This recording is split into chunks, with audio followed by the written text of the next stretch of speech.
PhD en Salud Pública de la Universidad de Miami. Es investigador RENACID. Carlos Monge, nivel 3. Es consultor de proyectos especiales de la Unión Europea para el Perú. Consultor para proyectos de la Fundación Bill y Melinda Gates y la Fundación HP. Autor de 12 libros de salud pública en Estados Unidos. Es docente de la maestría en Gerencia Social de la Pontificia Universidad Católica del Perú. Es consultor de, de Pathfinder Internacional, editor asociado de la revista Salud, Sexualidad y Sociedad, consultor de investigación en Embajada Real de los Países Bajos, es docente de doctorado y maestría de la Universidad Nacional Mayor de San Marcos, de la Universidad Federico Villarreal. Además es docente de Medicina Humana en la Universidad San Juan Bautista, Universidad Peruana Antenor Orrego y la Universidad César Vallejo. Antes de iniciar la ponencia y darle paso al doctor, quiero dar algunas pautas para la actividad, en la cual consiste en que por favor mantengan sus micros apagados, mantengan el orden durante la ponencia y la actividad. Las consultas lo vamos a revisar al final de la ponencia, pueden dejarlo en los comentarios.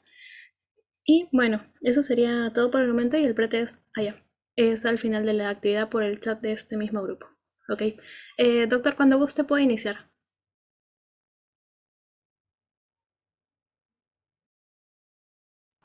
Buenas noches, ¿cómo están? La presente conferencia es para trabajar un tema muy importante que es acerca de cómo se hacen y cómo se publica, ¿no? En revistas científicas, ¿no? Entonces, básicamente en el área de la salud pública. Como saben ustedes, el término o la publicación científica es algo que no necesariamente está vinculado a una actividad cotidiana en la formación. Aprendemos en el camino. Y en ese aprender en el camino, pues derivan algunas situaciones para poder escribir en revistas científicas de alto impacto. La idea es que cuando uno hace una investigación científica tiene que seguir ciertos requerimientos, ciertos reglamentos, cierta estructura, cierta forma o formato para poder hacer una investigación lo más coherente, consistente, adecuada, pertinente y lógica, ¿no?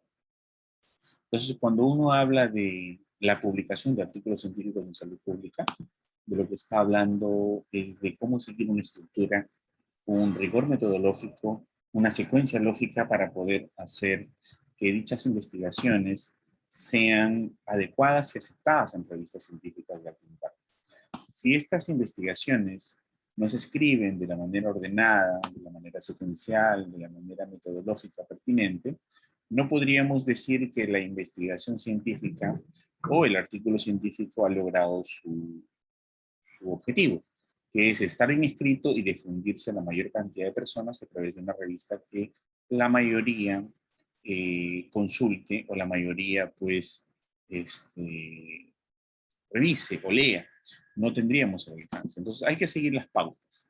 Y para eso tenemos que diferenciar un poco acerca de qué sería una redacción científica de una redacción literaria y compararlas un poco, ¿no? Una redacción literaria lo que hace es entretener, divertir, educar.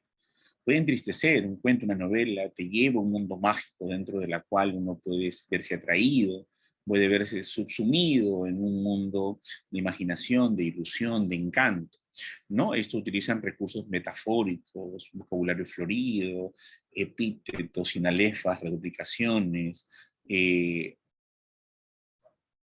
utilizan sinónimos, parónimos, antónimos, utilizan mucha metafórica.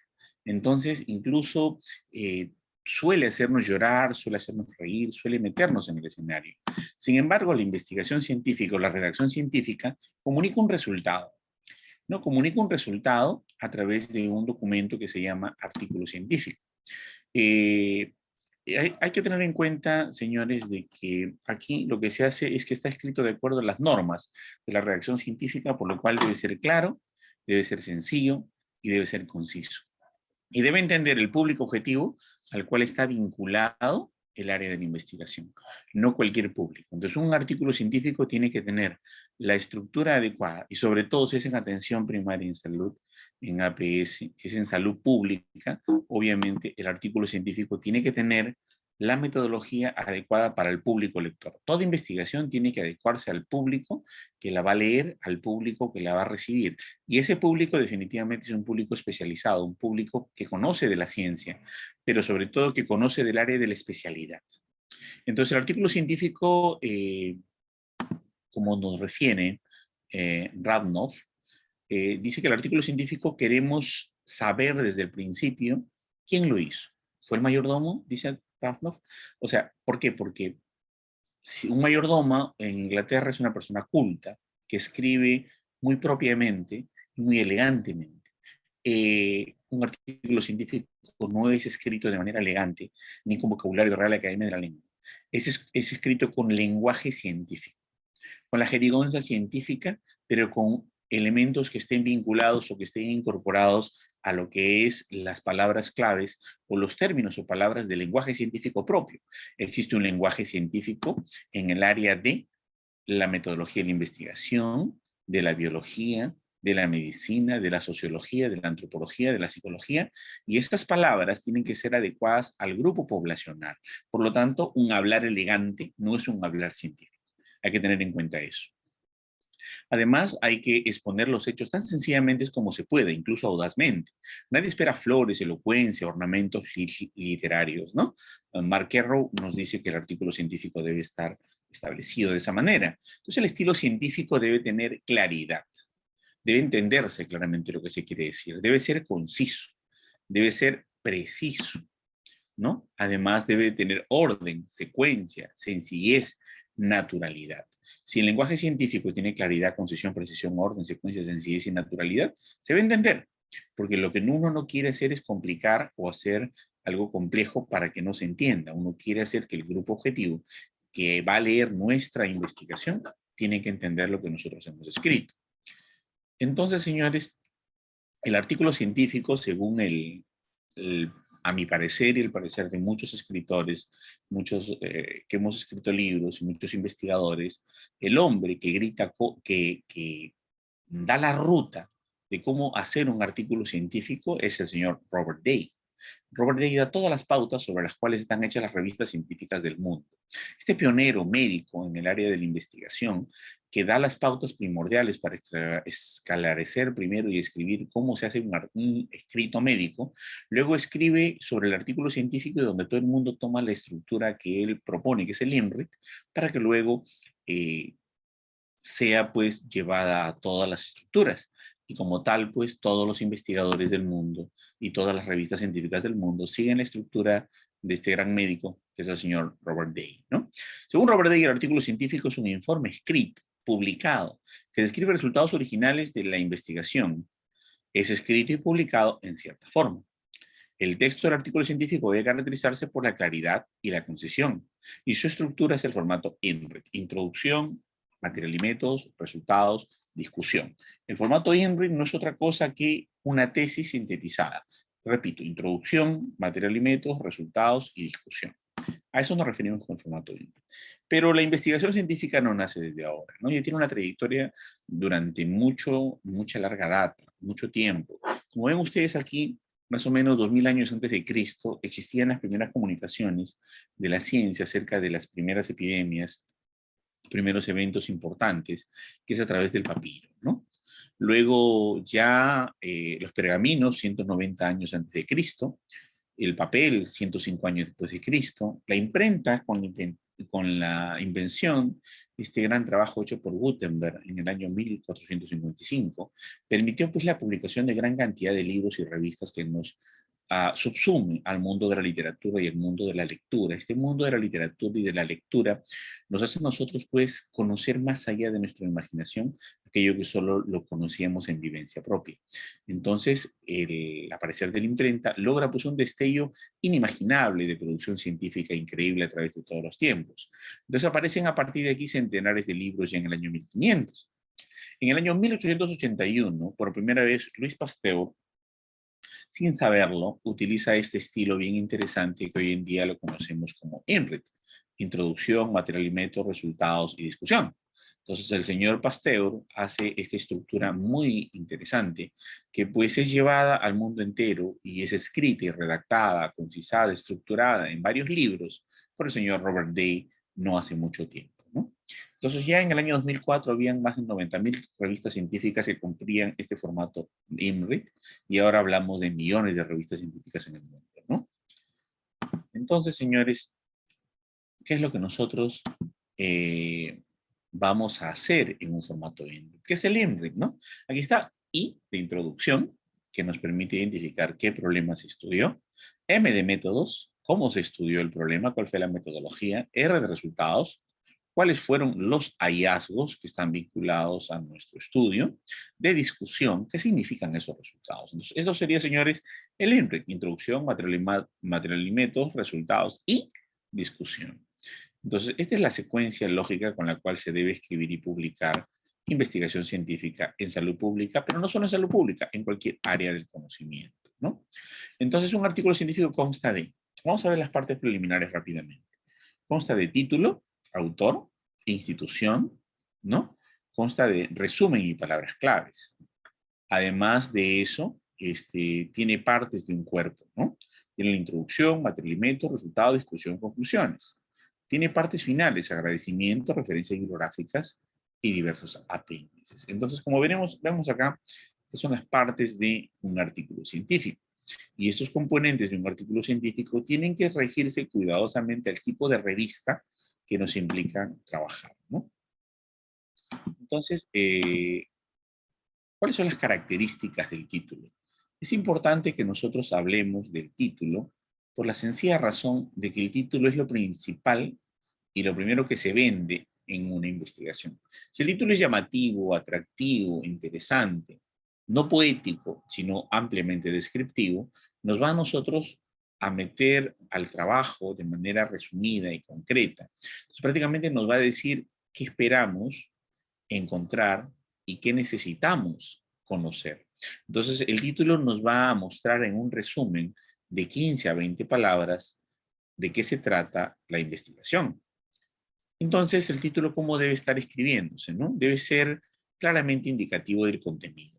Prácticamente el problema de la investigación y las variables principales deben estar en el título. Entonces, este título tiene que tener, en primer lugar, las variables. En segundo lugar, los conectores lógicos. En tercer lugar, el sujeto y objeto de estudio. En cuarto lugar, el lugar y el espacio donde se va a desarrollar la investigación.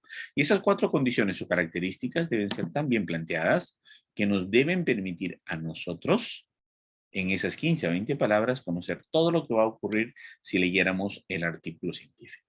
Entonces, este título debe ser claro, fácil de entender. Además, debe ser conciso, con un lenguaje sencillo, palabras esenciales, ¿no? E identifica obviamente las palabras clave. Usa palabras esenciales o las palabras clave. Las palabras clave son fundamentales porque las palabras clave no son otra cosa que tus variables. Las variables o operadores, o también llamadas keywords, ¿no? O palabras clave. Estas palabras clave que expresan tus variables, o en inglés keywords, se encuentran en diccionarios especializados. Esos diccionarios especializados son los famosos tesauros. Entonces, los tesauros o tesoros, ¿no? Que son los libros donde se encuentran dichas palabras claves, tienen todo el contenido de las palabras claves, tanto en español como en inglés. Dicha documentación nos permite a nosotros elegir para nuestro título, al revisar nosotros el tesauro del Index Medicus, ¿no? Las palabras más adecuadas para poder seguir nuestra investigación. Por ejemplo, en español, la Organización Panamericana de la Salud, con la VIREME, nos ha establecido el DEX, que son los descriptores en salud. Entonces, cuando nosotros elegimos las palabras claves del DEX, son con esas palabras clave como deben estar nuestro título, son con esas palabras claves como debemos publicar y son con esas palabras claves como debemos buscar investigaciones o antecedentes previos para fundamentar nuestra investigación. Entonces, obviamente, estos keywords o palabras claves son muy, muy importantes. En español se busca en los DEX, en inglés se busca en los MESH. El DEX pertenece al ILAX de VIREME y el MESH pertenece al Medline de Estados Unidos, administrado por PubMed actualmente, ¿no? Entonces, no utiliza jamás abreviaturas ni siglas y siempre usa un tono afirmativo. No podemos hacer un título con preguntas, siempre de manera afirmativa. Regla de oro. Como repito, usa los descriptores o palabras claves o variables. Los errores frecuentes en los títulos básicamente son la claridad, ¿no? Se usan palabras ambiguas, se usa la jerga o jerigonza, emplean abreviaturas o siglas, y eso nos quita cientificidad al título, ¿no? Nos permite también no tener precisión, y si nosotros buscamos esa palabra clave en algún lugar, pues no la vamos a encontrar, ¿no? La concisión es fundamental, porque el título debe tener un número de palabras muy concreta. En APA permiten 20 palabras, en Vancouver a lo mucho 15, ¿no? Entonces los títulos deben ser concisos, demasiado extensos, nos van a confundir. Entonces, salvo que sea una tesis que lleva otras reglas muy diferentes, en el artículo científico el título no debe exceder de 15 palabras. Títulos demasiado breves, exceso de preposiciones, y de artículos y títulos innecesarios subtítulos. Esos son los errores frecuentes. O muy grande los títulos, o de repente muy breves también. Por ejemplo, la depresión, ¿no? Entonces, ese es un título que no nos dice nada, ¿no? Depresión en Lima, tampoco no nos dice nada. Pero si medimos, ¿no?, la ansiedad y su relación con la depresión en gestantes, o la depresión y su relación con la ideación suicida en adolescentes, digamos, con anorexia nerviosa, y ya la cosa cambia, ¿verdad? Entonces hay que agregar el título y el espacio y no debemos exceder las 15 palabras. ¿Se dan cuenta? Entonces tiene que ser breve, pero no tan breve. Ser lo suficientemente claro en 15 palabras, pero no tan extenso. Además, no debemos utilizar subtítulos. Entonces debe ser sumamente claro. Ahora, ojo, para la tesis, esto cambia. Estamos hablando del reglamento de los artículos. Algunos suelen llevar esta manera interesante de poder hacer la concisión de un artículo, llevarlo a la tesis. No es recomendable porque la tesis tiene características completamente diferentes, ¿ya? La sobreexplicación también es algo que se comete con mucho error en los títulos. Por ejemplo, ponemos estudio de las personas que tienen anemia en una población y su influencia en la relación con la desnutrición crónica. Investigación sobre la parasitosis en niños, ese es un error craso, ¿no? No debe decirse ni estudio ni investigación. O informe de digamos, el levantamiento de datos de la encuesta demográfica de salud familiar en el año 2021 y análisis de la morbimortalidad materno-perinatal. Eso no debe ocurrir. Ni contribución al LAN, ni resultados en el estudio sobre, ni análisis de los resultados de. Esto está de más. Es una sobreexplicación que obviamente se sobreentiende. Además, hay una cosa que tenemos que tener en cuenta, ¿no? Que los autores, es que contribuye, un ratito, sustancialmente a la concesión general y la ejecución de la investigación. No debemos, señores, tener autores por el solo hecho de ser jefe de una unidad o jerarquía, por sugerir, ¿no?, a los autores que trabajen sobre un problema, por devolver favores por acuerdo entre pares. Eso es un gravísimo error que se toma con respecto a la autoría. Por eso lo pongo en oscuro. ¿Ok? Pero todos los que están aquí, todos los que voy a explicarles en este momento, sí son autores, ¿no? Y hay que tomar en cuenta que esa autoría es fundamental. Por ejemplo, en una investigación, quien da la concepción de la investigación y hace el diseño del trabajo es un autor, generalmente el autor principal, pero el autor no trabaja en una isla. Lastimosamente en el Perú nos hemos acostumbrado a hacer autorías de investigaciones egoístas. Por ejemplo, yo soy un autor, yo soy médico, yo solito hago mi tesis, solo la corrijo, solo la publico, yo solo hago la estadística, yo solo hago esto, yo solo hago todo y publico todo y eso está a mi nombre. Ya, eso solo pasa en Perú, en ninguna parte del mundo. La mayoría de las personas en todo el mundo reconocen los derechos de autoría de todas las personas que están implicadas en la investigación. Y qué honor publicar con un eminente médico, con un eminente estadístico, con un eminente redactor o corrector de estilo, que tenga mucho prestigio, que comparte la coautoría conmigo. Si bien es cierto, tú puedes publicar tu investigación o tu tesis, pero el resto de personas que integran este equipo multidisciplinario e interdisciplinario que participaron en la realización de la investigación, también comparten la coautoría. Y estos códigos que les voy a plantear aquí no son míos. Son los códigos universales de coautoría que se establecen a través de los parámetros del CONCITEC hasta el año 2018. Que yo sepa, no han cambiado. Las reglas de ese cielo, los parámetros de Latin Index y también los parámetros de autoría de Scopus. Entonces, estos en resumen son, en primer lugar, el autor principal, el que hizo la concepción del diseño del trabajo. Segundo, quien recolectó y obtuvo los resultados. Caramba, y yo, por ejemplo, hice una investigación donde contraté encuestadores para que vayan a levantar datos. Y eran 3 encuestadores. Y nunca reconocí su autoría porque yo era un ignorante de esto. Yo no sabía que eran coautores también de la investigación, si no se les hubiera hecho su respectivo reconocimiento. Entonces ahora ya sabemos que quien va al trabajo de campo, quien va a recoger información, quien se va a la sierra, se va al monte, se va digamos, a los comedores populares, o se va a los hospitales, o el interno que es contratado por ti para que recoja información en cuidados intensivos, porque tú no puedes o no accedes, o no es el espacio y tú le recompensas, digamos, el esfuerzo por hacer ese detalle adicionalmente, porque está haciendo un trabajo, ¿ok? Entonces él también es coautor del trabajo, y no es cualquier coautor, es coautor categoría B, ¿no? El que hace el análisis e interpretación de los datos, es el estadístico que te apoya, también es coautor del trabajo. Es un autor categoría C. Quien hace la redacción del manuscrito, a veces el asesor o una persona muy especializada, que no es necesariamente el médico o la enfermera o el investigador, te apoya en la redacción de ese manuscrito. Entonces, cuando están en formación y tienen muy poca experiencia, a veces trabajan con una persona de la universidad que los apoye en esto. Entonces, esta persona es autor categoría D. No es tan importante como el A, pero es autor categoría D. Luego, quien hace revisión crítica del manuscrito, tú te lo das al jefe del departamento de ginecobstetricia de un hospital, o al jefe del departamento de neurología, o al director del departamento de psiquiatría del Arco Herrera para que revise un trabajo que tiene que ver con ideación suicida, y él al revisar críticamente el manuscrito, al rayarlo, al tacharlo, al corregirlo, al aportar, es un autor categoría E. Aquel que da la aprobación final del trabajo y dice, yo creo que ya está listo, ya lo revisé, le dimos vuelta, yo creo que ya está para publicar, un autor categoría F. Un autor categoría G, el que aporta con los pacientes el estudio. Bueno, tú no tienes acceso al hospital, tú no tienes la forma como recoger información.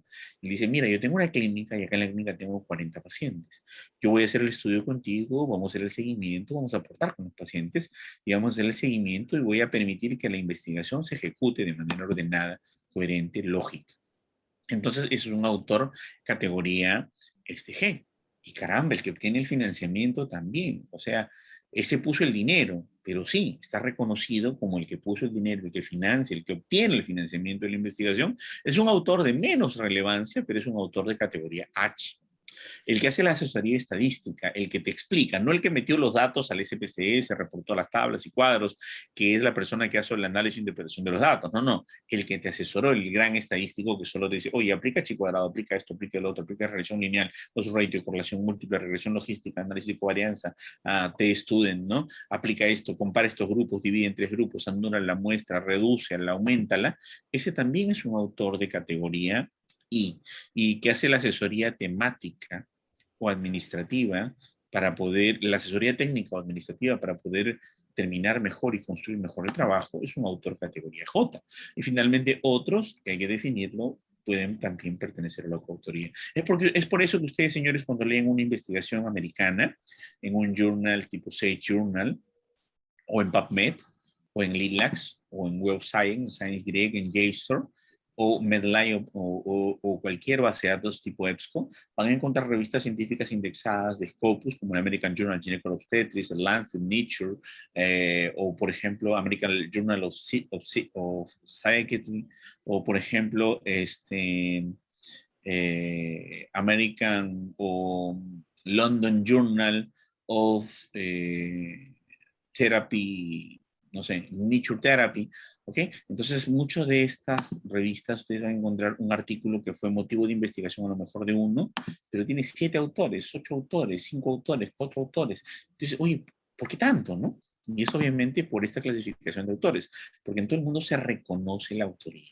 En cambio acá, en el Perú, ni el asesor va como coautor, ¿no? Y se dan cuenta que el asesor es una persona que hizo la aprobación final del manuscrito. Un ratito voy a ver quién está con el micrófono abierto para silenciarlo. Creo que ya lo apagó su micrófono, ¿no? Gracias. Muy bien, entonces,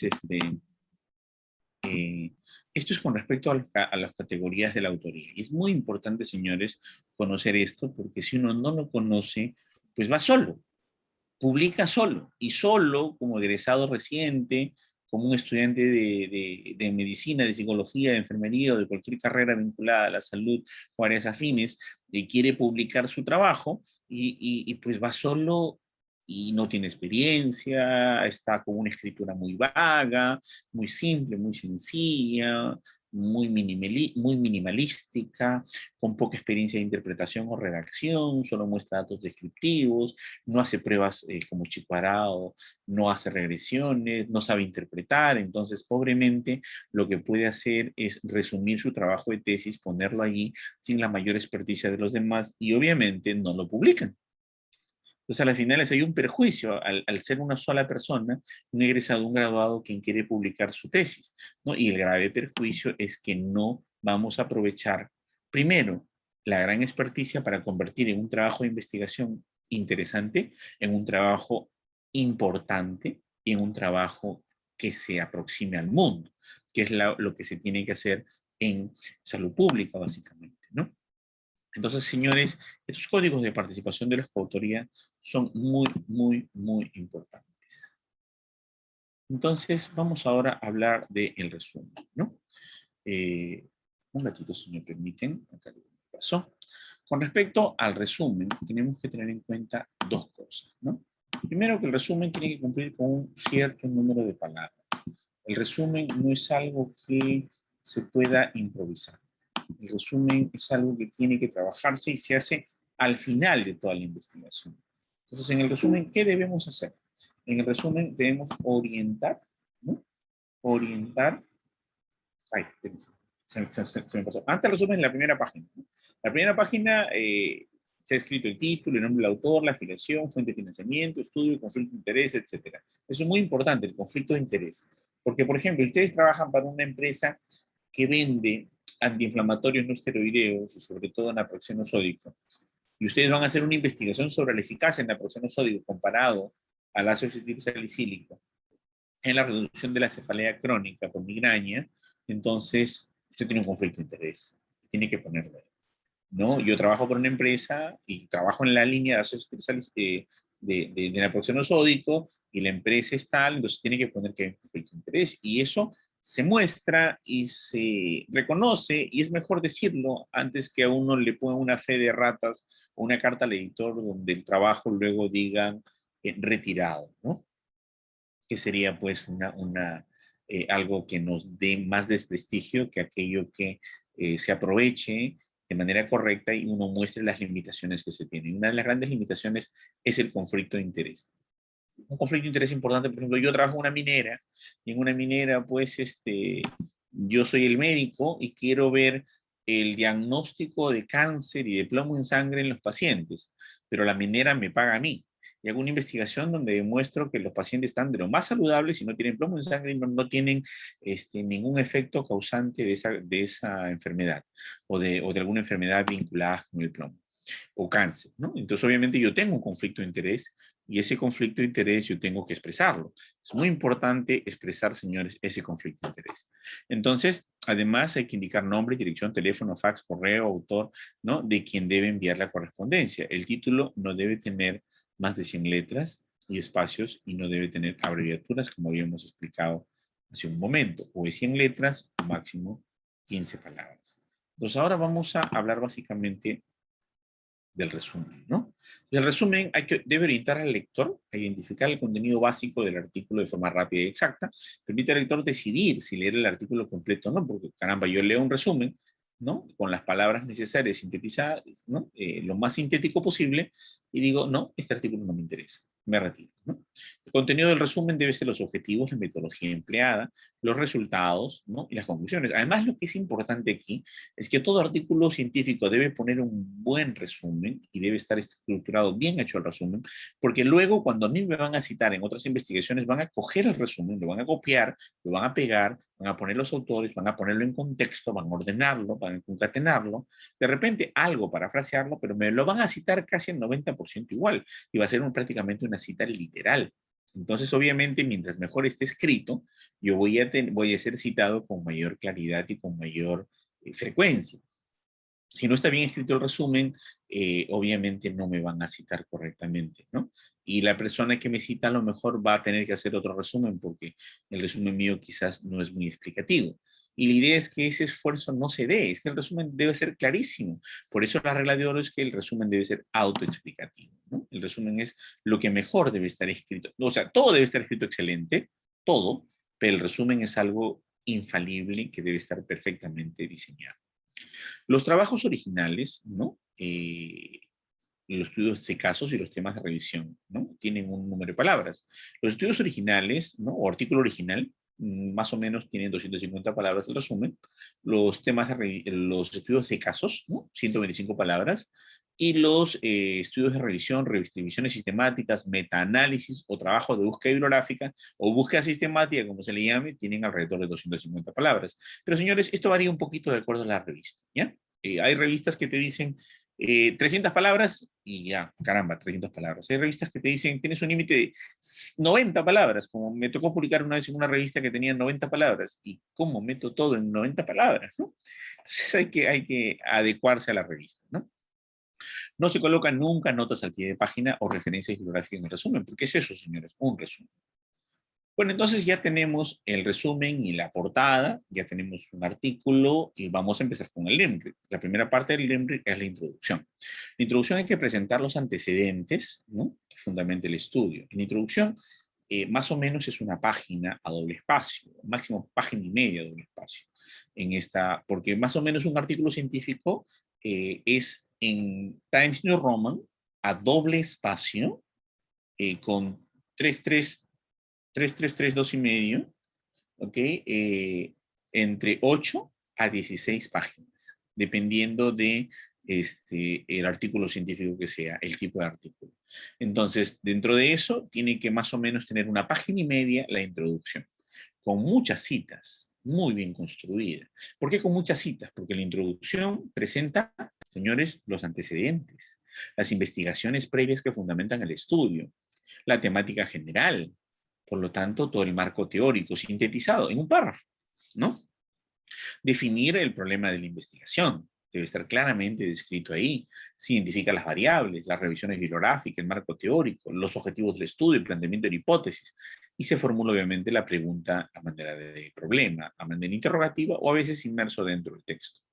En general debe incluirse la problemática a tratar, ¿no? Lo escrito por otros, el objetivo, la hipótesis, la pregunta, y se puede comenzar a escribir durante la investigación.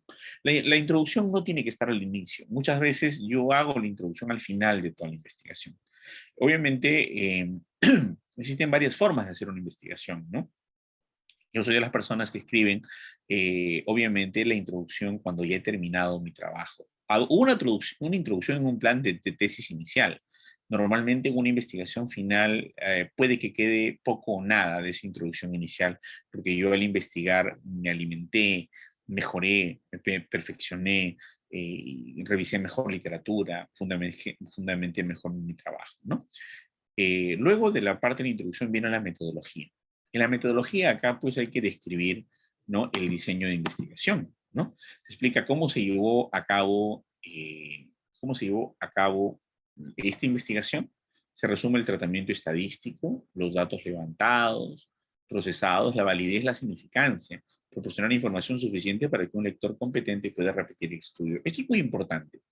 Toda investigación científica se hace con la finalidad de que otros investigadores, ojo, estamos hablando específicamente de la investigación cuantitativa, positivista, biomédica. ¿Okay? No me refiero a la investigación de tipo cualitativa, que es otro tipo de investigación con otro tipo de naturaleza.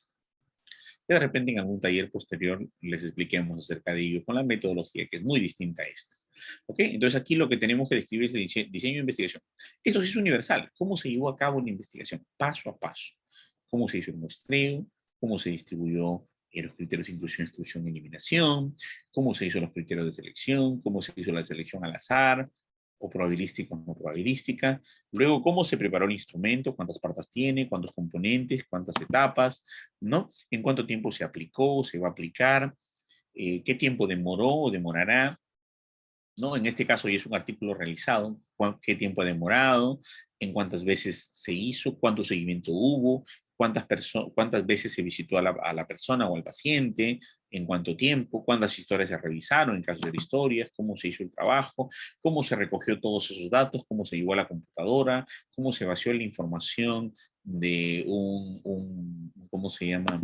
Las hojas de papel al SPSS o al Stata o al Minitab, ¿no? O al R, o como es un programa muy importante, el R, que ahora está tomando mucha relevancia, o si no, por ejemplo, cómo además se, se procesó esos datos en una base de datos, cómo se hizo la codificación, cómo se asignó los puntajes, luego de asignarse los puntajes, cómo se procesó las tablas estadísticas, cómo se realizó el chi cuadrado, la t-student, la regresión, cómo se contrastó la hipótesis, cómo se llegó a las conclusiones del estudio.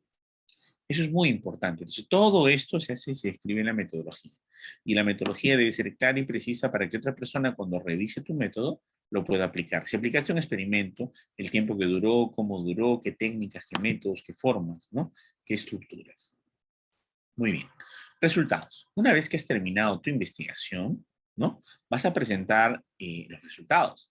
Y básicamente esta información es pertinente a los objetivos del estudio. Quiere decir que por cada objetivo vas a presentar un resultado o un pool de tablas que me respondan a ese objetivo. Entonces los objetivos tienen que ser respondidos, ¿no? Y respondidos a través de tablas estadísticas y procedimientos que me permitan obtener la contrastación de cada objetivo. Esa presentación de hallazgos tiene que ser en secuencia lógica. El objetivo específico 1, 2, 3, 4 y finalmente, ya cuando yo termino toda la investigación, debe estar el objetivo general terminado, ¿no? Ya, porque el objetivo general, ¿qué sería? El objetivo general sería la contrastación de la hipótesis o la dosimasia de la hipótesis. Este objetivo general respondido y contrastado me va a permitir rechazar o aceptar la hipótesis nula, que es el motivo de hacer la investigación, ¿no? Entonces hay que mencionar, señores, todos los hallazgos relevantes. Incluso aquello contrario a la hipótesis. Muchas tesis, por ejemplo, dicen o parten de una idea de probar una metodología de una vacuna, asumiendo de que esta es buena para tratar o prevenir alguna enfermedad, pero luego nos damos con la sorpresa que nuestros hallazgos nos dicen lo contrario. En ese sentido, simplemente tenemos que ponerlos tal cual, porque eso es ética, señores. No podemos manipular los resultados y suelen hacerse a veces, lo cual pues es un error porque es tan valioso un resultado que nos muestre a algo que asocia a nuestra relación de variables o a lo que no. En mi experiencia les puedo decir que 8 de cada 10 investigaciones no contrastan sus resultados hipotéticos. Y quiere decir eso porque hay una multivariedad de condiciones o caracteres que pueden generar sesgos, o simplemente es el hecho de que muchas investigaciones que son publicadas sobre el tema son demasiado descriptivas, le faltan finura o no ha sido un tema muy abordado. Por ejemplo, si nosotros encontramos una relación entre, por decir, los determinantes sociales como la falta de agua y la diarrea crónica en niños, puede que las encontremos, ¿no? Y si hacemos una comparación, quién tiene agua y quién no tiene de agua y la frecuencia de diarrea crónica, nos dimos con la sorpresa en una investigación que los niños que tenían agua potable tenían más diarrea crónica que los niños que no tenían agua potable. Entonces, caramba, la justificación de la investigación era demostrar que los niños sin agua tienen más diarrea para exigir o hacer políticas públicas que permitan solicitar al gobierno o al Estado, a través de mi reporte de investigación, de que los niños con diarrea que no tienen servicios de agua se mueren más y tienen mayores problemas que aquellos que, no tienen, que aquellos que sí tienen servicio de agua. Y la hipótesis salió al revés, por una cosa muy simple, anticuerpos. Entonces yo tuve que pues, poner, lastimosamente, la contrastación de la hipótesis que fue en contra de lo que nosotros pensábamos inicialmente. Y así de honesto se tiene que hacer en una investigación, porque hay que partir desde todas las posibilidades que se puedan tener en un trabajo, ¿no? Luego vienen, señores, las tablas, ¿no? Las tablas hay que enumerarlas en números arábigos, ¿no? Y cada tabla contiene la información necesaria resumiendo y graficando lo explicado en el texto. Nunca la información del texto se repite en la tabla, ¿no? Eso hay que tener mucho cuidado. La información del texto es una, muy detallada, muy descrita. La información de la tabla es resumida, ¿okay? Es sintetizada, o es una información que suma varias cosas que tiene el texto y que expresa un resultado distinto al texto, pero relacionado con él. O sea, quiere decir que yo puedo trabajar componentes de la tabla muy detallados en el texto y la tabla va a ser la ponderación de los mismos, ¿no? O sea, la agrupación de resultados. Y luego yo puedo poner un gráfico, de ser posible. Y ese gráfico, en todo caso, tendría que tener una información totalmente diferente a la tabla. Un resumen mucho más sintético, mucho más concreto y diferente a la de la tabla. Nunca se repite la información del texto, tabla y torta. Y es más, nunca debe haber texto, tabla y gráfico o figura. Siempre debe haber un resultado textual con una tabla, un resultado textual con un gráfico, pero nunca todo a la vez, porque eso nos va a incurrir en un vicio llamado tartamudeo científico. El tartamudeo científico es uno de los sesgos más importantes en la investigación, que hace que la gente abulte su tamaño de sus investigaciones, repite la información múltiplemente, ¿no? Y eso es lo que no se debe hacer. Entonces, señores, las tablas son cortas, no incluyen información expresada con más detalle en el texto, no se utilizan líneas verticales, siempre se usan líneas horizontales en las tablas. Esto es por costumbre, porque cuando se imprimía, gastaba mucho dinero y mucha más tinta hacer líneas verticales. Entonces solo se decidió por hacer líneas horizontales. Y así se generó el llamado el modelo académico de las tablas. A partir de ese modelo académico de las tablas, ya nunca más se pudo regresar a las líneas verticales que le quitan un poco de cientificidad o seriedad a la construcción de una tabla, ¿no? Porque permite el desorden. Mientras que yo cuando hago líneas horizontales solamente me organizo de tal manera que puedo ser clara y precisa la información que se contiene.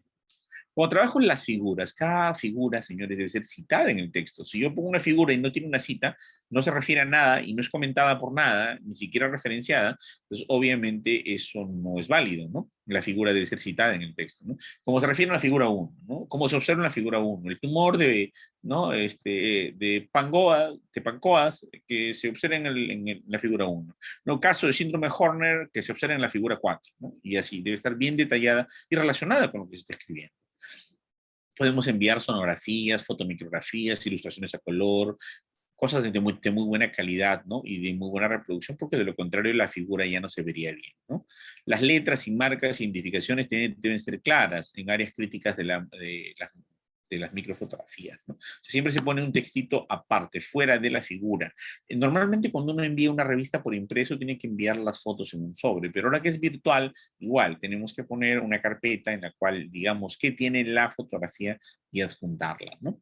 Las leyendas o material explicatorio que aparecen a la figura, ¿no?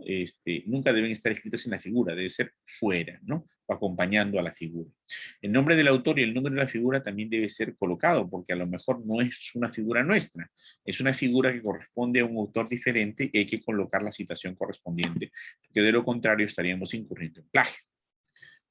Luego de haber organizado mis resultados con texto, con tablas, con figuras, haber amarrado un texto fluido, luego una tabla muy resumida, luego otro texto fluido, descriptivo de nuestros resultados y luego una figura que establece una síntesis de ello, o una explicación de ello, o una fotografía de lo que acontece, ¿ok? Y luego otra tabla y otra figura normalmente se presentan un número de 4 a 5 tablas o de 4 a 5 figuras, no más, ¿no? Entonces, luego de eso, yo haré un siguiente capítulo que se llama discusión. En la discusión de los resultados, yo tengo que examinar e interpretar los resultados. Tengo que interpretar estos resultados. El significado, ¿no? Su alcance y sus limitaciones. Hay que valorar y calificar las implicaciones de los resultados, especialmente con respecto a la hipótesis. Acá yo saco inferencias, ¿no? Válidas para los resultados. Generalizo, construyo, amarro la teoría con mi interpretación propia, con los resultados que obtengo. Yo cojo mis resultados y los comparo con otro estudio, por eso señalar las similitudes y diferencias entre resultados y el trabajo de otros autores. ¿Por qué mi resultado discrepa con este estudio? ¿Fallé yo? ¿Falló el otro autor? ¿El otro autor tiene otra realidad? ¿Yo tengo otro contexto? ¿Mis criterios de inclusión fallaron? ¿Mi trabajo le faltó homogeneidad? ¿El trabajo del otro le faltó homogeneidad? ¿El trabajo no guarda principios de homogeneidad? Por lo tanto, se utilizaron otros métodos estadísticos para la comparabilidad.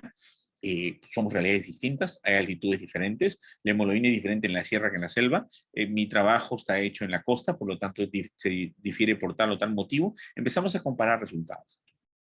Y por lo tanto, aquí también en la discusión se sugieren las mejoras, ¿no?, de la investigación y alguna sugerencia o propuestas nuevas.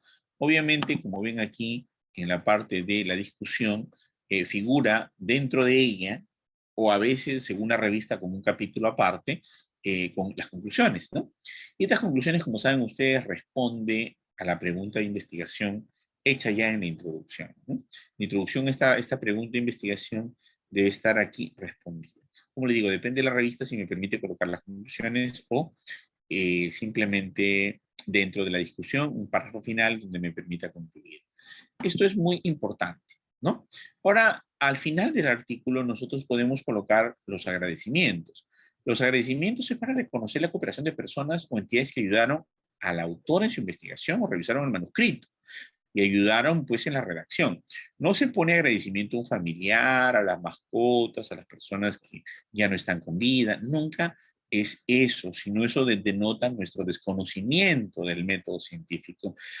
Y yo cuando fui árbitro, ¿no? O a veces he sido coeditor, o a veces perteneció al comité editorial, o editor asociado, o editor principal de alguna revista.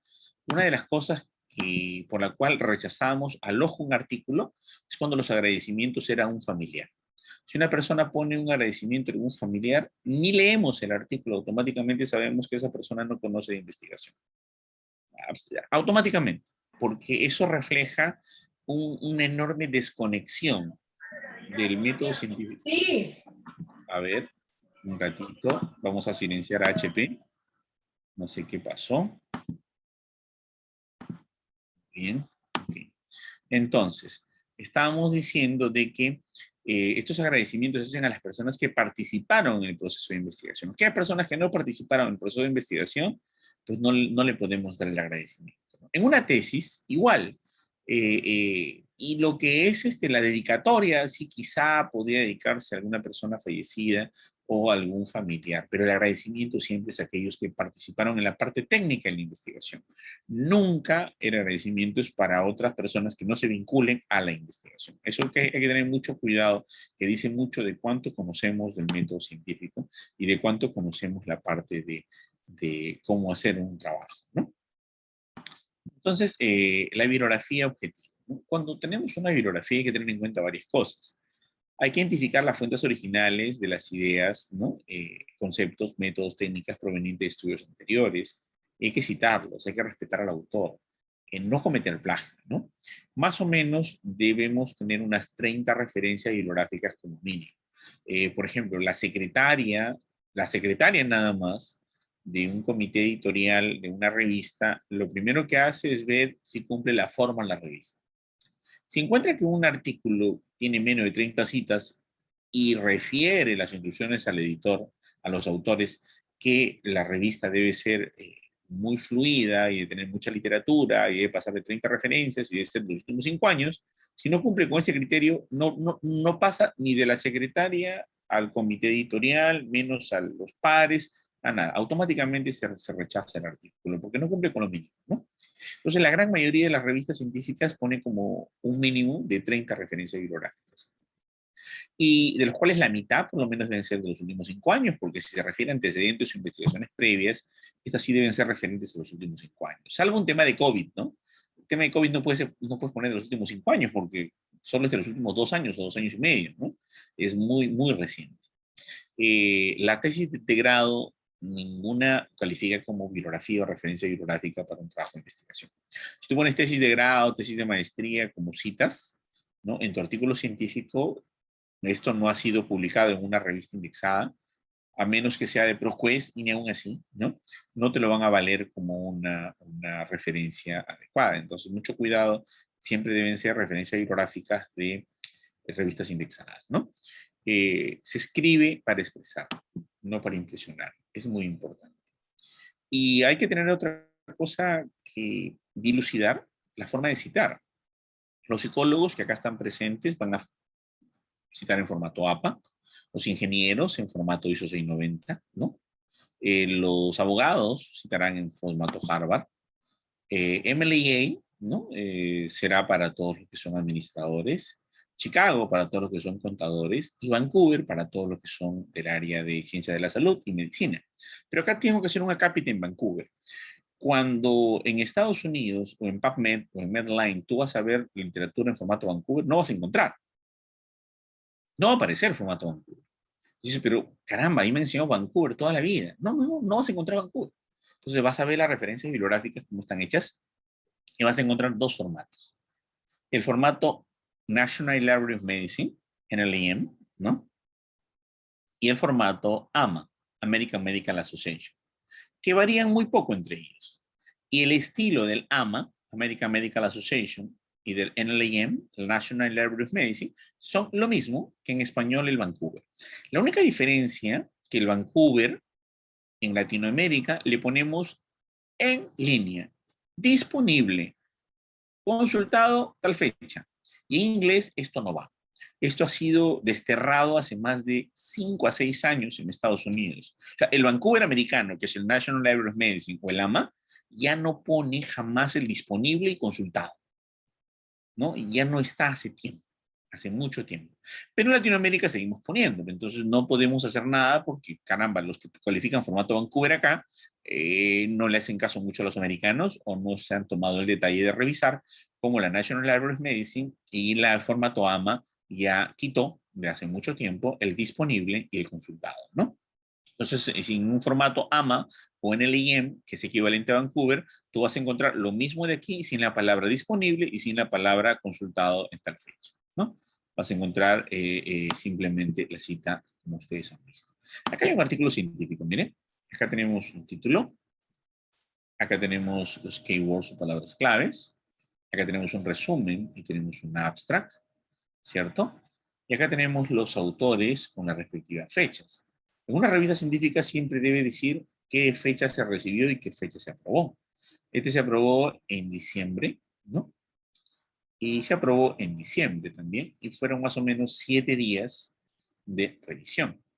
Eso se le llama récord, ¿no? Entonces, mientras menos días demoren la revisión de un artículo, rechazarlo o aceptarlo, se dice que la revista trabaja a una velocidad óptima.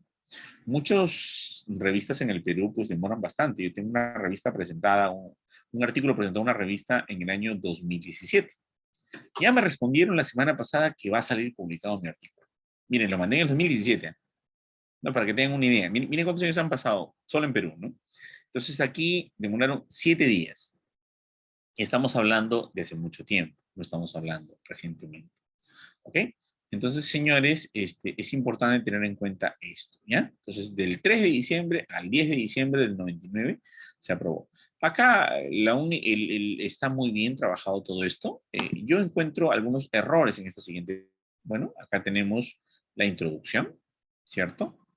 Acá tenemos la parte experimental, lo que le llamaríamos nosotros material y métodos, ¿sí?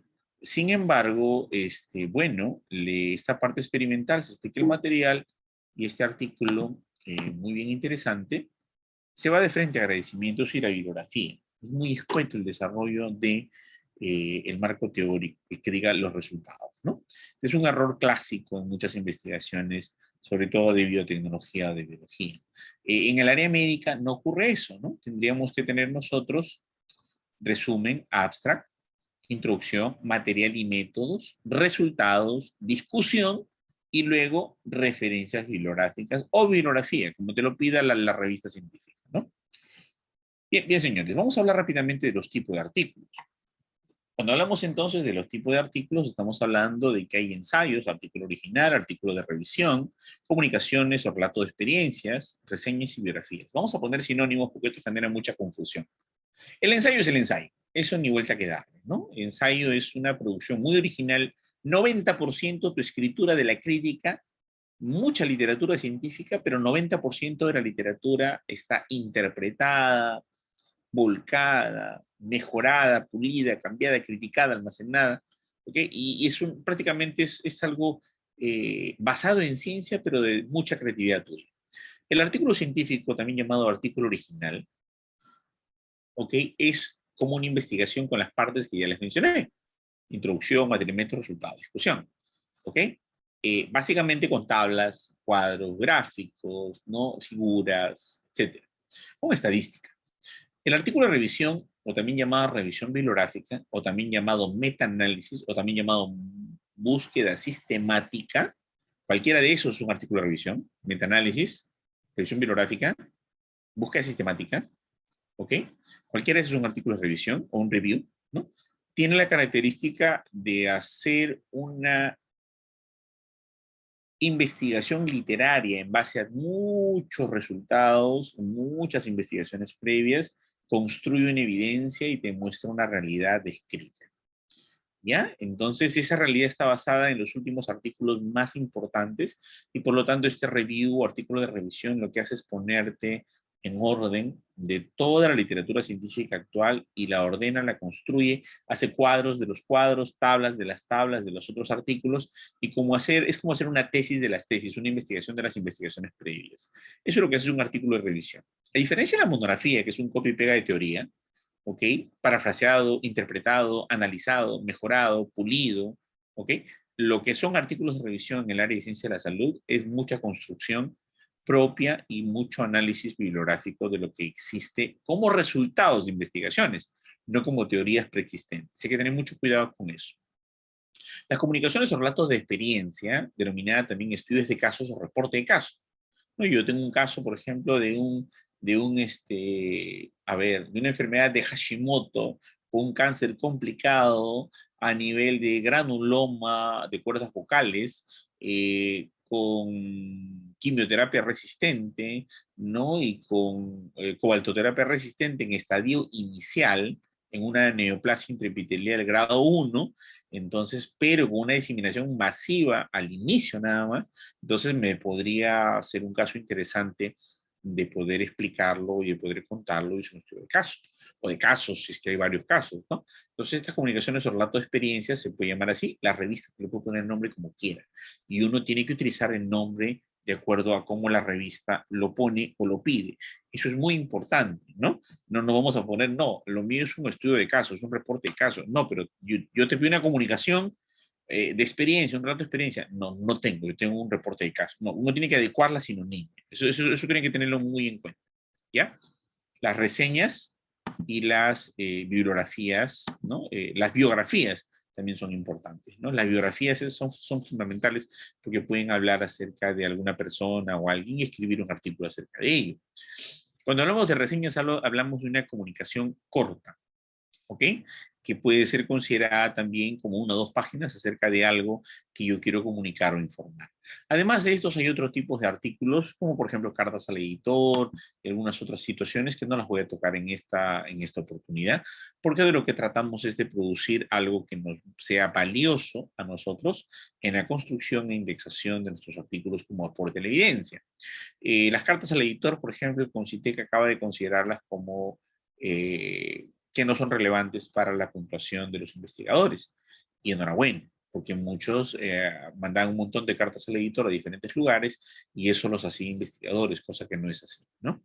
Entonces el ensayo es la generalizada, es la más generalizada, de ellas es el ensayo, es la literatura de ideas, ¿no?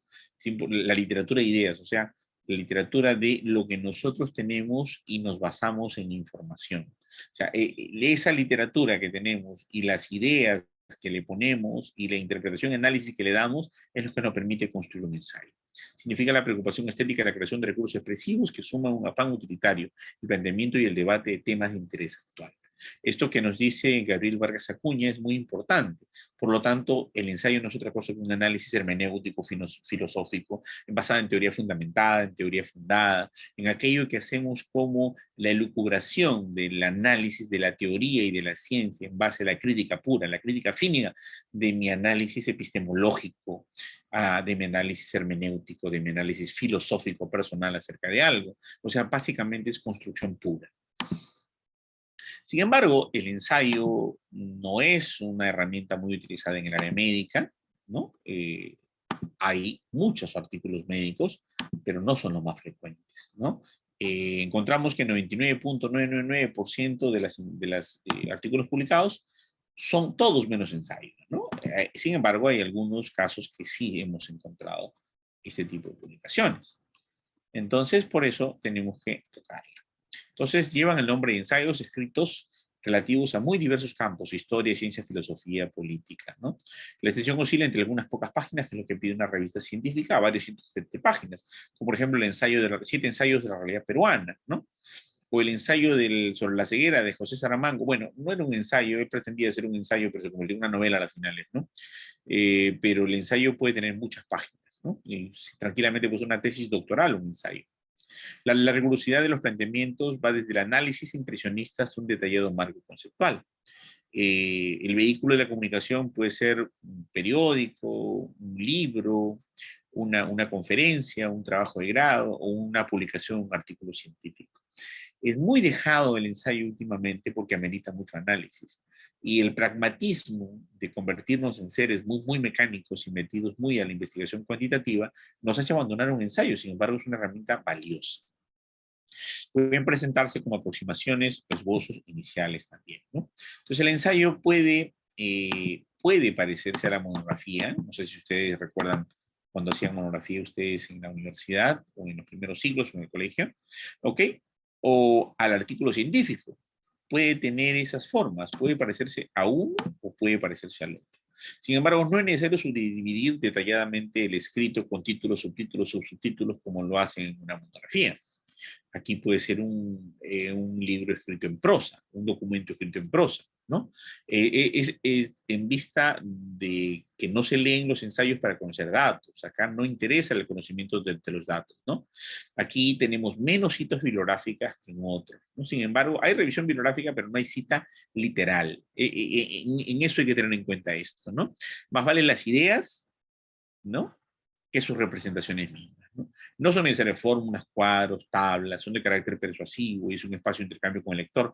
Requiere una exhaustiva investigación bibliográfica previa y un profundo conocimiento del tema. Escribe ensayos expertos de los expertos, ¿no? Digamos que ¿quién empieza a escribir ensayos, por ejemplo? El señor Mario Bunge, el señor Maturana, el señor Sabatini, grandes epistemólogos de la ciencia, ¿no? Entonces, la parte de un ensayo, si quieren publicar ustedes en una revista científica, hay aquellas que se dedican al análisis hermenéutico de la ciencia, hay aquellas que requieren ensayos de tipo médico, biomédico. Hay 2 revistas brasileñas en las cuales yo he publicado que piden ensayos, ¿no? Lo que tenemos que hacer es una motivación que trata de atraer al lector, una proposición, plantear la idea. En esta motivación es el resumen o abstract, ¿no? O el epígrafe. Una proposición que plantea la idea que se desea probar o la introducción. El desarrollo, que son los puntos propuestos, que se desarrollan de manera más conveniente, que son resultados y análisis bibliográfico, y la recapitulación, que es el cierre o la conclusión, ¿no? Que aquí es la discusión o conclusión. Entonces, si nos piden un ensayo y nosotros tenemos un ensayo y si hemos escrito algo muy interesante, lo podemos publicar y ahí está la equivalencia al artículo científico, como ustedes han visto, para poder publicar y poder hacerse, ¿no? Entonces, señores, es muy importante esta parte del ensayo, a pesar que se ha dejado mucho. Sin embargo, el que más escribimos es este, ¿no? El artículo original. El artículo original, señores, es hoy por hoy el más relevante de los artículos que les importa a las ciencias de la salud y a las ciencias en general, no solo de la salud, ¿no? Sino ciencia de todo tipo, ¿no? Metodología de investigación en cualquier escenario, ¿no? Aquí un texto pertenece a una categoría de publicaciones originales, ¿no? Entonces, cuando contribuye a ampliar considerablemente el conocimiento de la comprensión de un problema. Esto está redactado de la manera que el investigador competente pueda repetir los experimentos y lo que se hizo en una investigación previa, ¿no? Martinson nos dice esto y por lo tanto los artículos originales son muy relevantes y son lo que más están en boga hoy en día. Ya los he descrito, es el EMBRE, introducción, material, resultado, discusión. Eso es básicamente la estructura de un artículo original. Estamos recapitulando. Revisiones bibliográficas o metaanálisis. Habíamos dicho que esto pertenece al artículo de revisión o al paper, ¿no? O lo que se le llama búsqueda sistemática. Entonces, las revisiones bibliográficas y los metaanálisis no son estudios recapitulativos, es una investigación realizada sobre un determinado tema en el que se reúnen y analizan y discuten informaciones ya publicadas, o sea, investigaciones previas. Se analizan las informaciones y las investigaciones previas para construir una investigación revisando las investigaciones anteriores. Por eso le llaman artículo de revisión. El autor de un estudio recapitulativo, ¿no? Debe tener en cuenta todos los trabajos publicados que se han hecho para avanzar en el tema hasta el momento. Revisar todo el estado del arte que se le denomina, ¿no? Lo que habrían hecho avanzar si hubiesen tomado en consideración. Martinson en el 83, también nos refiere a esto. ¿Y cuál es la estructura de un artículo de revisión o paper o búsqueda sistemática o metaanálisis o revisión bibliográfica?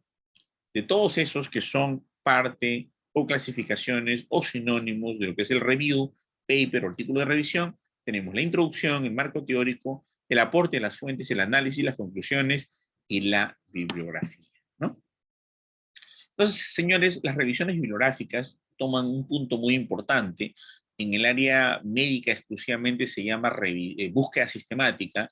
En las áreas de ciencia de la salud en general se llama revisiones bibliográficas, ¿no? Lo que se permite aquí hacer es una búsqueda bibliográfica sobre el tema que debe ser exhaustiva, debe influir fuentes novedosas, debe probar una proposición o aportes nuevas ideas, y se debe realizar análisis de la fuente y sus aportes y no solo describirlas. Evitarán argumentos ad hominem, o sea, nada escribe de lo que tú crees o piensas. Eso es el ensayo. Para eso está el ensayo. Aquí ad hominem no hay, ¿no? Por lo tanto, hay que hacer las críticas de respecto al aporte científico de los trabajos. ¿Y por qué comento las revisiones bibliográficas y sobre todo que su equivalente se llama búsqueda sistemática o artículo de revisión o review, ¿no? ¿Por qué? Porque en el COVID muy pocos escribían investigaciones sobre el COVID y había muchos trabajos sobre revisiones sistemáticas acerca del COVID, ¿no? Entonces había que aprovechar la literatura científica de todos los que habían escrito y construir una nueva revisión sistemática. Incluso yo hice una de ellas para publicarlo en un congreso, ¿no? En la Universidad Ricardo Palma, presenté una investigación, varios investigadores hicieron esto de revisiones sistemáticas, ¿no? Que es una metodología muy interesante, que es el review, ¿no? Entonces, hay otro que es muy importante, que son las comunicaciones, ¿no? Las comunicaciones o relato de experiencias. ¿Cómo se le llama esto exclusivamente en medicina? Estudio de caso, ¿no? ¿Cómo se le llama esto? Reporte de caso. Muy bien. ¿Cómo se le llama en ciencia de la salud? ¿No? Comunicaciones o relatos de las experiencias, ¿no? Entonces aquí se relatan experiencias novedosas que desarrollan los autores, son propias de las revistas profesionales, tienen estrecha relación con disciplinas prácticas y técnicas, son cortas, concisas, descriptivas. Hay revistas que no las aceptan, ¿no? Solo aceptan artículos originales o artículos de revisión. No reciben reporte de casos o estudio de casos o relato de experiencias o comunicaciones cortas con este tipo de casos, ¿no? Ok, debe presentar un tema, un método, condiciones no tratadas anteriormente. Debe contener una revisión bibliográfica pertinente, actualizada y exhaustiva.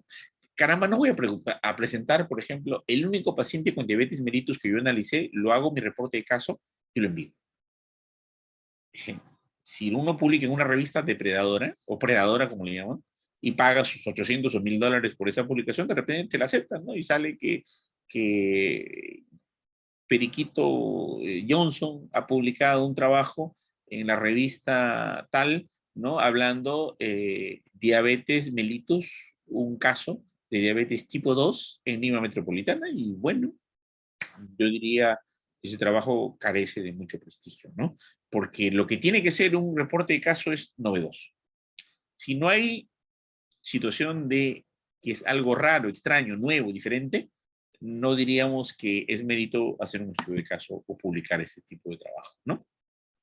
Señores, ahora sí, requisitos para un artículo científico de manera general, ¿no? Se debe presentar un tema original e innovador, ¿no? Se debe tener un enfoque novedoso a temas ya tratados. Sí, si bien es cierto, mientras haya problemas de salud, van a haber muchas investigaciones, y mientras haya COVID van a haber cientos o miles de investigaciones en el COVID, mientras haya tuberculosis van a seguir habiendo tuberculosis, pero hay que darle un enfoque, un estudio de manera novedosa, ¿no? De un aporte, un afrontamiento diferente, una manera distinta de abordar ese tema.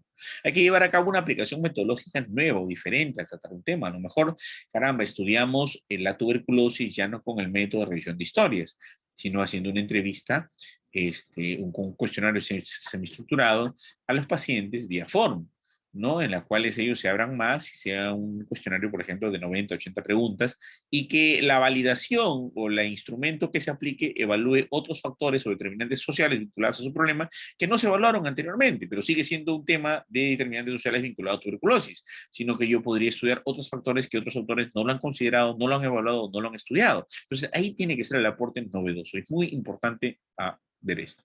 Llevar a cabo una aplicación metodológica nueva, ¿no? O distinta al tratar un tema. Debe estar fundamentado. debe plantear con claridad la temática, debe tener coherencia, objetivo, métodos, resultados. Las conclusiones deben responder a la documentación presentada, debe estar redactado de manera que un investigador competente pueda repetir los experimentos y observaciones y poder hacer ese trabajo, sobre todo porque ha sido un trabajo preciso. Aquí, por ejemplo, el requisito fundamental de plano para que me acepten una publicación de salud pública, una publicación de una investigación de salud pública en alguna revista científica que esté dedicada a esto, pues simplemente es que el título debe ser adecuado al tema, la redacción debe ser clara, la extensión al contenido y a los objetivos debe ser adecuada, la bibliografía pertinente, actualizada y relevante, el autor debe demostrar dominio sobre el tema. No debemos escribir sobre lo que no sabemos. Y es algo que es muy importante. Muchos alumnos de la Facultad de Medicina o de obstetricia o de enfermería o de psicología siempre pueden preguntar a su profesor. Dicen, ¿qué tema estudio? ¿Qué tema investigo? ¿Qué me recomienda? Bueno, si eres estudiante y aún no tienes experiencia, es bueno que investigues lo que te apasiona, lo que te gusta, lo que te encanta, lo que te agrada, lo que te llama, lo que te mueve.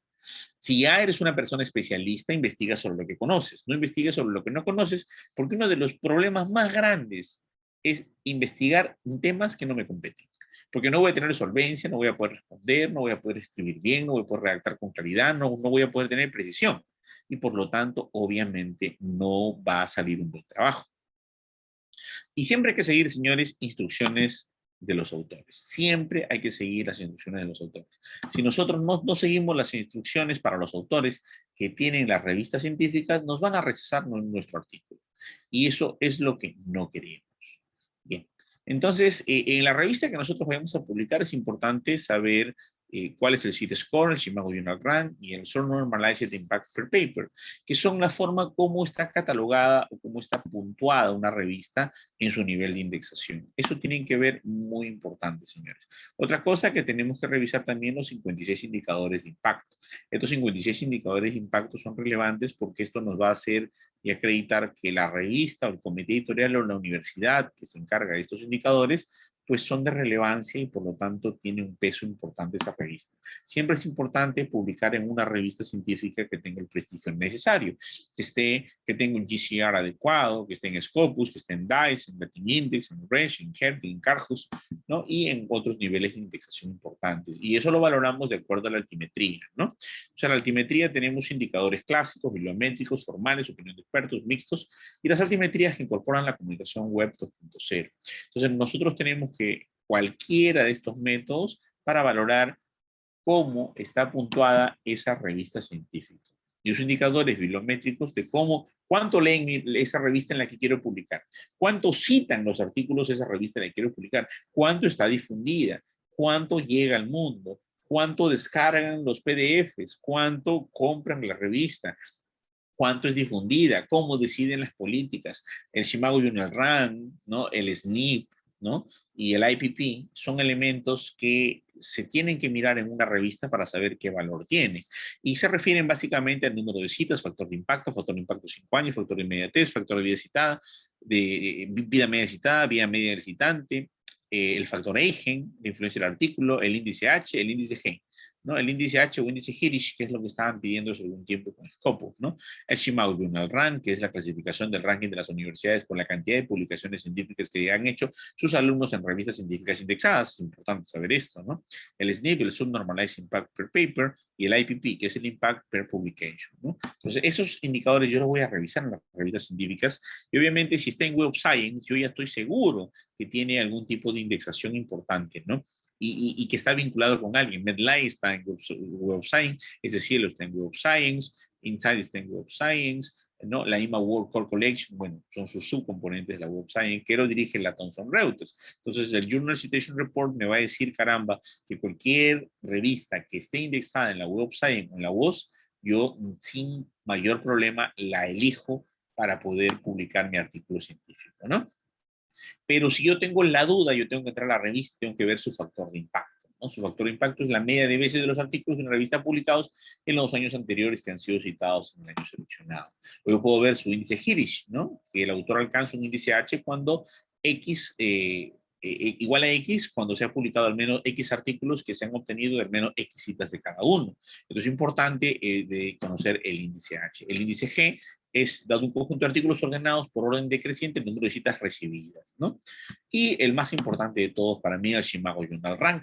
El Shimago Journal Rank o el SJR, como les decía hace un momento, es importante porque es la medida del impacto y la influencia o prestigio de una revista expresada en una media de citas ponderadas recibidas en un año seleccionado por los artículos publicados, con esa fórmula y ese algoritmo que ustedes están viendo ahorita, ¿no? Que parece una cosa muy complicada. Pero si yo tengo una revista que su Shimago Journal Rank tenga 10, 12, 9, 20, automáticamente yo puedo saber que puedo publicar ahí y va a pertenecer a cuartil 1 o 2. Pero muchas veces publicamos en una revista que tiene cuartil 4, que tiene 0 Shimago Journal Rank, 0 IPP, 0 SNP, ¿no? Entonces voy a pertenecer a Scopus, claro, voy a estar en cuartil 4, claro, es para empezar, ¿no? Ya posteriormente yo me iré metiendo a otros cuartiles, pero sin embargo no hay que tenerle miedo a postular a los cuartiles de primera instancia, ¿no? A los primeros donde se pueda hacer publicación, ¿no? Entonces tenemos Scopus. Scopus es importante porque nos van a medir por ello, ¿no? ¿Y qué tipos de revistas existen, no? Las científicas especializadas, la revista generalista y la revista de popularización. La idea, señores, es que elijamos una revista indexada, ¿no? La revista científica ha sido por más de 300 años el espacio privilegiado para los científicos para dar a conocer los resultados de sus trabajos, ¿no? Y en forma de análisis, los criterios de selección van a ser la calidad científica, la calidad editorial, la estabilidad, caramba, una revista que saque cada 6 meses con periodicidad, y la visibilidad, que sea vendida, que sea revisada, que sea trabajada, que sea difundida, ¿no? Y para eso nosotros nos vamos a ir a la base de datos de Medline, para saber qué revistas están en Medline y qué revistas nosotros podemos referirnos en salud pública, ¿no? Entonces, en Medline tiene 19 millones de referencias y artículos, ¿no? Acá tenemos el Medline de 1966 a la fecha, el All Medline del 49 al 65 y el PubMed Only Records, que es el 4%, ¿no? Acá tenemos mucha información, ¿no? Mucha información, más de 3 millones de búsquedas diarias. Esto pertenece a la National Library of Medicine. Y la citación de la National Library of Medicine es la que le decía yo, que tiene una referencia o situación muy parecida al Vancouver. Prácticamente es el Vancouver sin las palabritas que le ponemos en español de manera especial. Obviamente el Medline tiene un 90% de literatura en inglés, 79% poseen resúmenes escritos por los propios autores. Y esto es fundamental. Saber escribir tu propio resumen es fundamental para poder publicar adecuadamente, ¿no? El PubMed es obviamente un proyecto desarrollado por el National Center for Biotechnology Information, ¿no? Lo que ha hecho principalmente es tener como fuente principal, ¿no? Al Medline, obviamente, que es una base fundamental, al GenBack, ¿no? Al Complete Genoma, y además el Medline contiene subbases como Life, Bioethic, Cancer, Complementary Medicine, Core Critical Journal, Dental Journal, Nursing Journals y el PubMed Central, ¿no? Los límites que puede tener, la fecha, full texto, idiomas, tipo artículo, grupo etario, etcétera, ¿no? Pero sin embargo, señores, para Latinoamérica, y habíamos hablado esto en alguna oportunidad en otra conferencia, tenemos el LILACS, ¿no?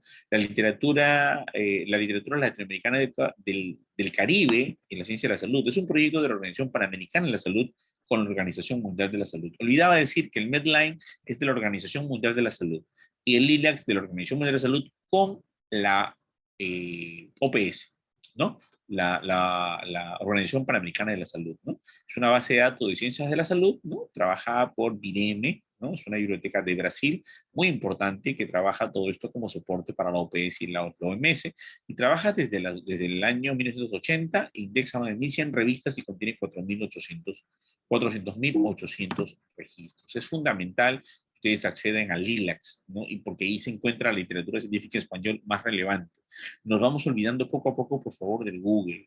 Google es muy importante, pero tenemos bases de datos especializadas, ¿no? Si bien es cierto, Google académico puede sintetizar algo muy importante, escapa mucha literatura científica de la base de datos relevante, ¿no? La BIREM es la encargada del LILACS, ¿no? Bueno, que hay artículos de revista, libros, series monográficas, tesis, manuales, informes técnicos, ¿no? Y obviamente, nuevamente repitiendo esto, que se clasifica con el DEX, Descriptores de Ciencia de la Salud, que es el diccionario o el diccionario trilingüe para la indización de los términos o palabras claves. Bueno, aquí hay una comparación del Medline y LACS, donde ustedes pueden ver básicamente, ¿no? Que el Medline viene de 1966, el New Medline, ¿no? El LILACS de 1980, tiene 480.000 citas, el LILACS, el Medline 19 millones, en LILACS artículos, libros y tesis, el Medline solo artículos, el LILACS tiene aproximadamente 1.100 artículos, 100% América Latina, Medline, ¿no? 5.000, que diga, 200 revistas indizadas, 1% América Latina, o sea que son 70 revistas. Los países, LILACS 27, Medline 70, el tesauro que usa para las inscripciones de los operadores de las variables o de las palabras clave es el DEX en LILACS y el MESH en Medline. El tópico Ciencia de la Salud en LILACS, Investigación Biomédica y Ciencias Clínicas en Medline. Y 49% del LILACS está en español, el resto está en portugués y inglés, mientras que el Medline el 90% se encuentra en inglés, ¿no? Es importante que aquí encuentren las revistas científicas más relevantes para que ustedes hagan su searching y buscar las revistas en salud pública que se necesita encontrar para que ustedes publiquen sus artículos de interés. Entonces, bueno, el LILAC ya sabemos, utiliza las palabras clave, los asuntos, los descriptores, y se hace a través de un sistema que se llama búsqueda libre, o también pueden acceder al sistema de búsqueda avanzada, ¿no? Entonces el LILAC es muy relevante para poder ustedes empezar a ingresar, sobre todo para construir los capítulos más relevantes de su investigación. Y el tercer componente es la Scientific Electronic Library Online, o el famoso CIEL.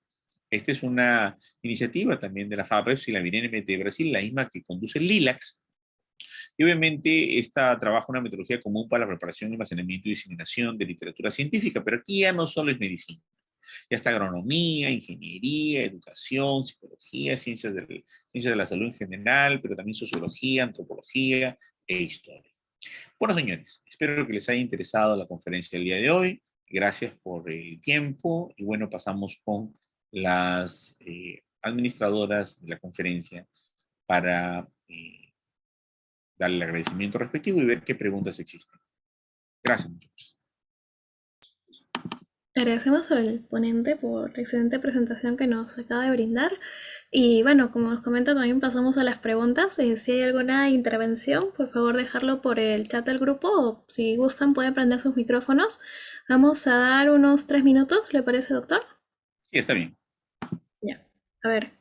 Tenemos una pregunta en el chat que nos dice, ¿qué pasa con aquellos temas que no se han abordado o que las últimas referencias que se encuentran tienen más de 10 años? ¿Cuáles son las citas que utilizan los ingenieros y arquitectos? ¿La revisión sistemática es lo mismo que el estado del arte o que los hace diferentes? Bien, a ver. Vamos por el primero.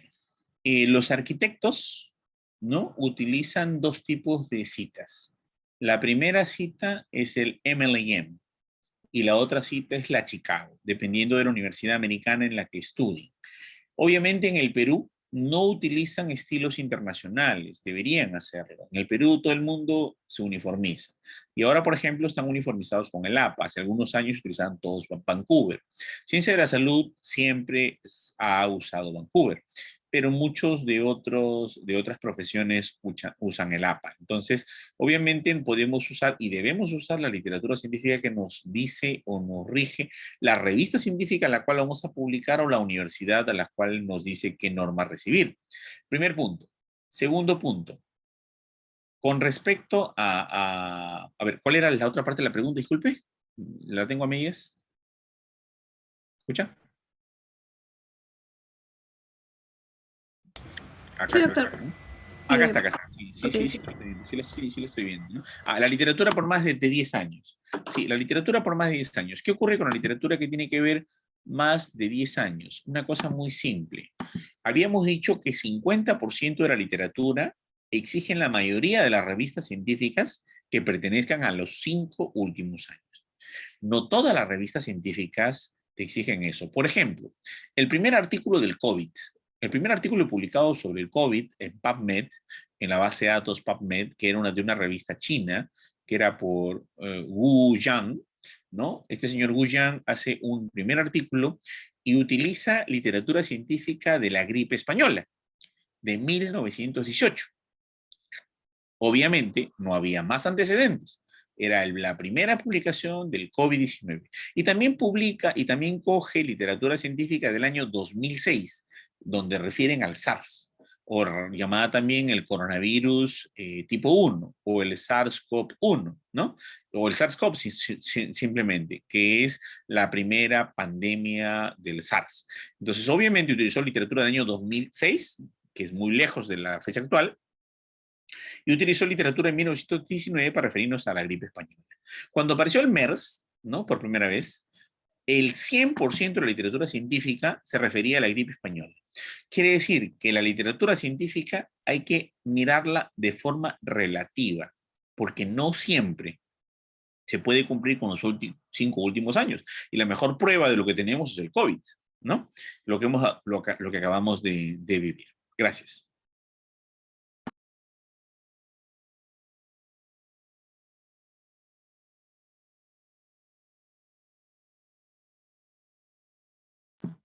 Hay otra pregunta, creo. Sí, doctor, hay otra pregunta en el chat. ¿Lo leo o Por usted? favor. Sí, sí. Claro, vale. Dice, buenas noches. Para un artículo original, si aún no se ha terminado la tesis, para los resultados, la prueba piloto, ¿de cuánto sería? ¿Y cuántas referencias se debe tener? Bueno, para un artículo original, el artículo original se debería publicar cuando la tesis esté concluida. Sin embargo, en el Perú están exigiendo para obtener el grado de maestro doctor que se publique un artículo original antes de tener la sustentación. Eso significaría que usted debiera hacer una investigación pequeña o una investigación preliminar de su tesis y terminarla y hacer su artículo.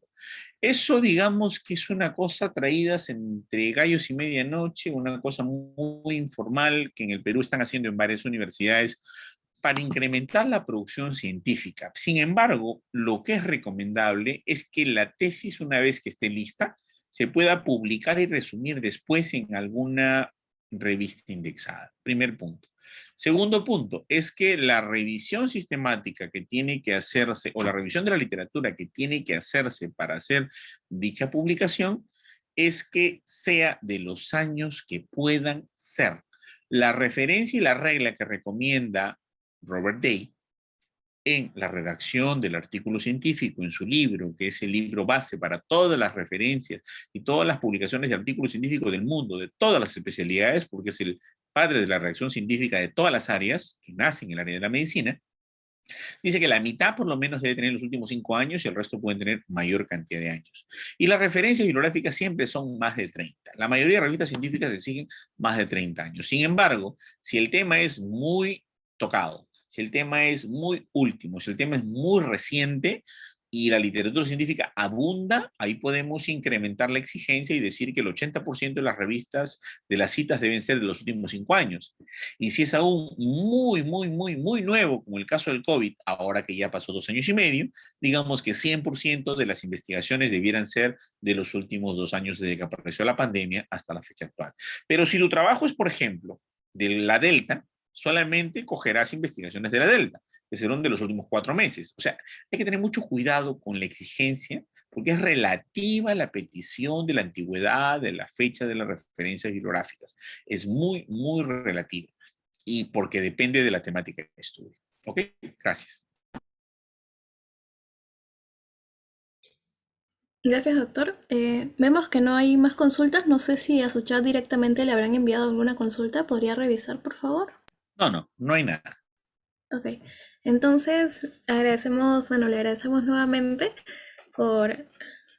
En el chat hay agradecimientos, doctor. Le agradecemos la ponencia nuevamente y ya estaríamos para dar a concluir la actividad. Voy a enviar el post-test en el cual solamente estarían los chicos que habrían llenado el pretest. Tenían unos tiempos más o menos de 15 minutos para poder resolverlo y de ahí estaríamos publicando las notas para que puedan verlo en sus correos que les estaría llegando. Ok, lo voy a enviar ahorita. Ok, muchísimas gracias. Gracias a usted, doctor, y hasta una siguiente actividad. Un gusto. Ok, gracias.